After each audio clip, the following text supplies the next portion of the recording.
Hulagu Khan کی موت کا عبرتناک واقعہ۔ دنیا کا ظالم و وحشی ترین انسان ہلاکو خان اپنے گھوڑے پہ شان سے بیٹھا ہوا تھا۔ چاروں طرف تاتاری افواج کی صفیں کھڑی تھیں۔ سب سے آگے ہلاکو خان کا گھوڑا تھا۔ ہلاکو خان کے سامنے قیدی مسلمانوں کی 3 صفیں کھڑی کی گئی تھیں جن کو آج ہلاکو خان نے اپنے حکم پر قتل ہوتے دیکھنا تھا۔ پھر وہ ظالم بولا، ان کے سر کاٹ دو۔ اور جلاد نے لوگوں کے سر کاٹنے شروع کر دیے۔ پہلی صف میں ایک کی گردن گئی، دوسرے کی گردن گئی، تیسرے چوتھے کی۔ پہلی صف میں ایک بے قصور بوڑھا غریب قیدی اپنے گھر کا واحد کفیل بھی کھڑا تھا۔ وہ موت کے ڈر کی وجہ سے دوسری صف میں چلا گیا۔ پہلی صف کا مکمل صفایا ہو گیا۔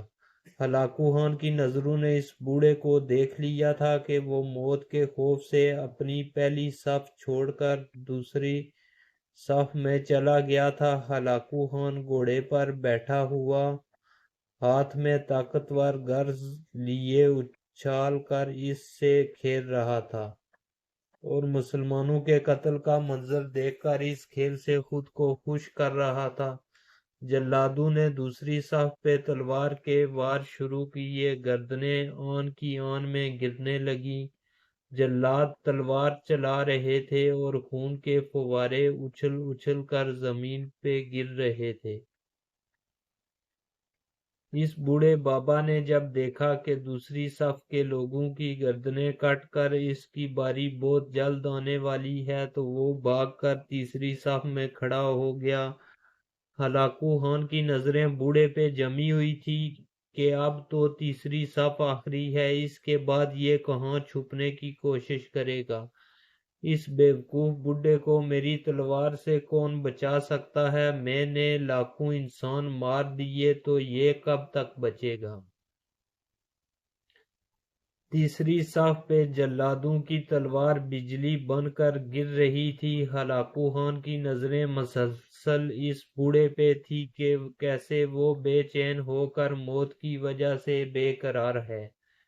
تیسری صف کے انسانوں کی گردنیں گر رہی تھی۔ جلاد بجلی کی سی تیزی سے اس بوڑھے بابا کو پہنچا تو ہلاکو خان کی آواز گونجی، رک جاؤ، اس کو ابھی کچھ نہ کہو۔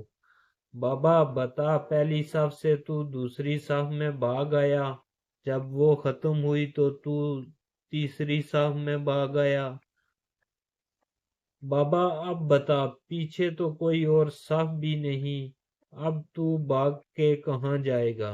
اب تجھے مجھ سے کون بچائے گا؟ اس بوڑھے نے آسمان کی طرف دیکھا اور کہا، میں نے پہلی صف کو اس لیے چھوڑا کہ شاید میں دوسری میں بچ جاؤں، لیکن موت وہاں بھی پہنچی۔ پھر میں نے دوسری صف کو چھوڑ دیا کہ شاید تیسری میں بچ جاؤں۔ ہلاکو نے گرز کو ہاتھ میں اچھالتے ہوئے کہا، بابا کیسی خام خیالی ہے، یہ کیسی بہکی باتیں کر رہے ہو؟ بھلا تمہیں میری تلوار سے بھی کوئی بچا سکتا ہے؟ بوڑھے مسلمان نے زمین و آسمان کی ہر چیز کے مالک اس واحد لا شریک رب پر بے انتہا یقین کے ساتھ کہا، وہ اوپر والی ذات اگر چاہے تو کچھ بھی ہو سکتا ہے، اور اگر وہ چاہے تو مجھے تجھ سے بچا سکتا ہے۔ کیسے بچا سکتا ہے؟ ہلاکو خان نے اتنے تکبر میں آ کر کہا کہ اس کے ہاتھ سے گرز گر پڑا۔ ہلاکو خان چابک دست، ہوشیار جنگجو اور چالاک انسان تھا۔ ہلاکو خان گھوڑے کے اوپر بیٹھے بیٹھے گرے ہوئے گرز کو اٹھانے کے لیے خود کو جھکایا کہ زمین پر گرنے سے پہلے وہ اسے ہوا ہی میں پکڑ لے۔ اس کوشش میں ہلاکو خان کا ایک پاؤں رکاب سے نکلا، وہ اپنے گھوڑے سے نیچے آ پڑا جبکہ دوسرا پاؤں رکاب میں ہی پھنس کر رہ گیا۔ ہلاکو خان کا گھوڑا اتنا ڈر گیا کہ بھاگ نکلا۔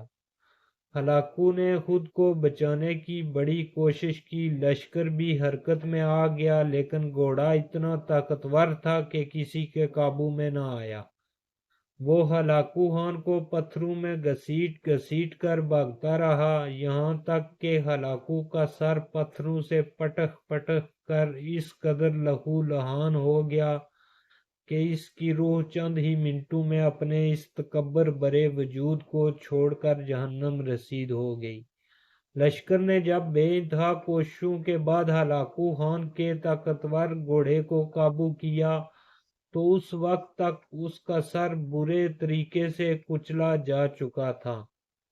ہلاکو کا لشکر اس بوڑھے بزرگ سے اتنا خوفزدہ ہو گیا کہ لشکر نے اسے جان بوجھ کر نظر انداز کر دیا اور وہ بابا بڑے آرام و سکون سے پیدل ہی اپنے گھر کی طرف چل پڑا۔